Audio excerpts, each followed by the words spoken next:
Hi everyone, I wanted to do a larger video for you guys and put on YouTube and just show you my process. So I sped this up 3 times so you don't need to spend so long waiting, but here I'm making Mahogany and Teakwood soap.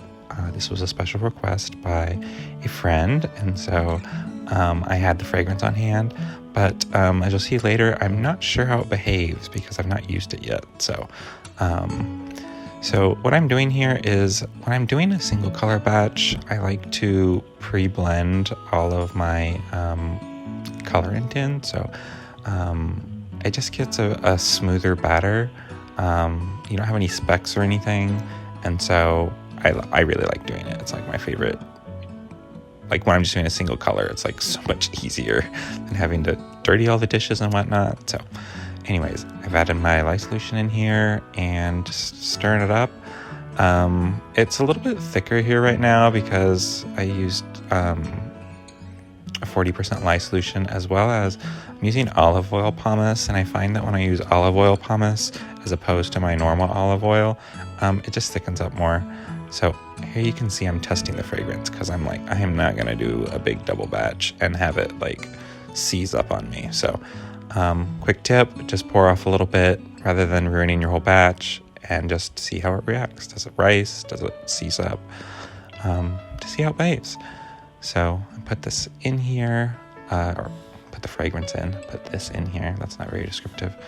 And I'm just stirring it up, and I'm like, yeah, this is really nice. So actually, Mahogany Teakwood was so well behaving, I was actually really happy with it. So I guess we'll find out in the morning how well, if it discolored or anything. I don't think it will. It doesn't have any vanilla or anything in it. It actually smells pretty good. It's very like, I mean, if you smelled Mahogany Teakwood before, you know it's sort of kind of like a man scent. I mean, I've not smelled Axe in like forever, but I always want to be like, yeah, it smells like Axe body spray, just because it's got that cologne-y smell. So because I am such a messy pourer, and a messy person in general, no, I'm just kidding. And you get to see my lack of hair there. I am cleaning up the sides because it's going to be a multi-layer batch. And so now you can see I'm kind of moving it around, and I'm like expecting for it to set up, because other people who have done Mahogany Teakwood soaps have been like, it behaved really badly. And so I was like expecting something bad. And so you can see I'm testing the batter here, and it's still pretty fluid. So I'm wanting it to set up because I want to add a sort of chunky top or layer to this. So there's waiting, and then there's waiting, and I can't remember how long this goes, but I probably should just edit this part out, but you're gonna see it.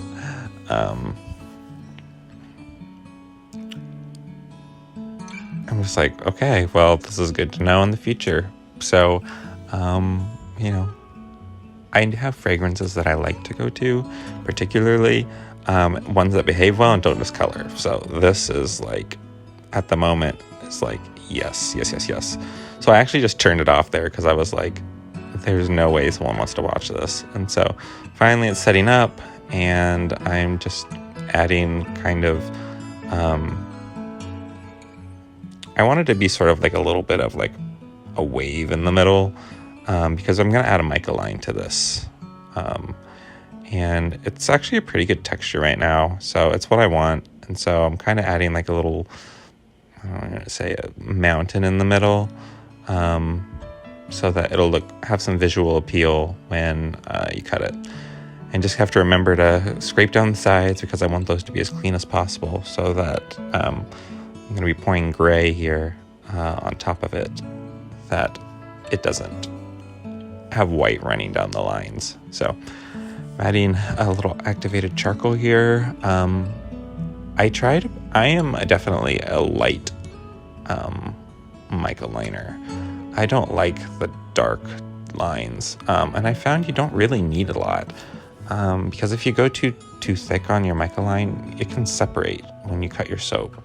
And the very first Mica line I did, I had my soap separate. So I always like to try and keep it not too thick on the mica lines. And this is something that I picked up a while back, but it's something I've been using for a while. This is just an plain empty air bottle. And so I'm basically just blowing the activated charcoal down onto the soap. I find that it just works better, and I don't have the drag when you cut the soap.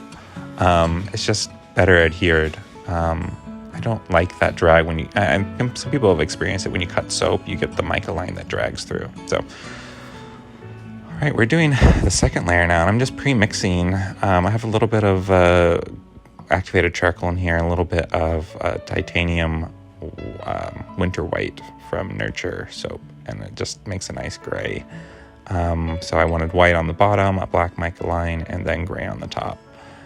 And one of my favorite things, actually, I like to make separate batches when I do this thing, rather than just making one batch and pouring it off, because I get to control everything.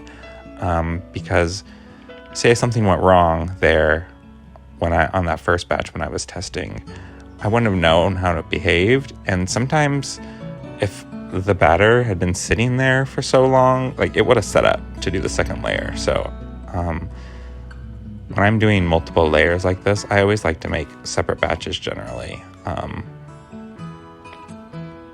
It just works a lot better, in my opinion. Plus, I have the peace of mind knowing that I don't need to wait, or I don't need to be like super rushing to get the second layer on. Like, I don't have to worry about it setting up.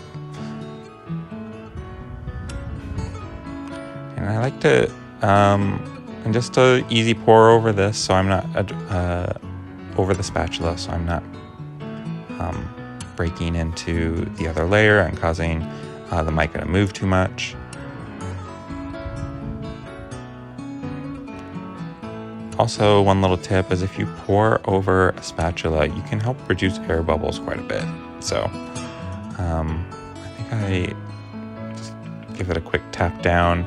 Everything's looking really nice though. This has been really well behaved, and you can see it's like super straight across. And I'm like, I gotta do something.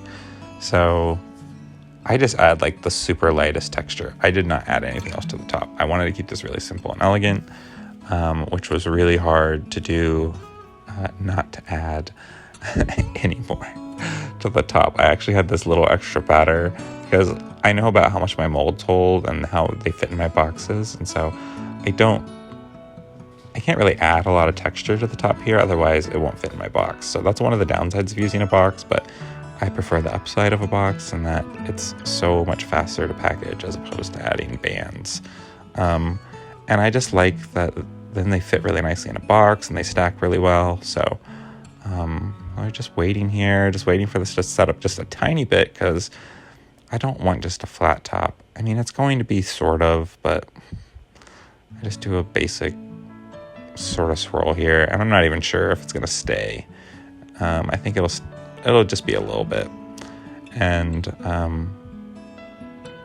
I made some of this, cleaning up this activated charcoal on the side a little bit, like kind of fell off into the soap there. I don't know if you can really see it, but I'm going to be rinsing the tops anyways, because I just like a really shiny top, and so it'll come off then. So no big deal, and we're basically done. Thanks for watching.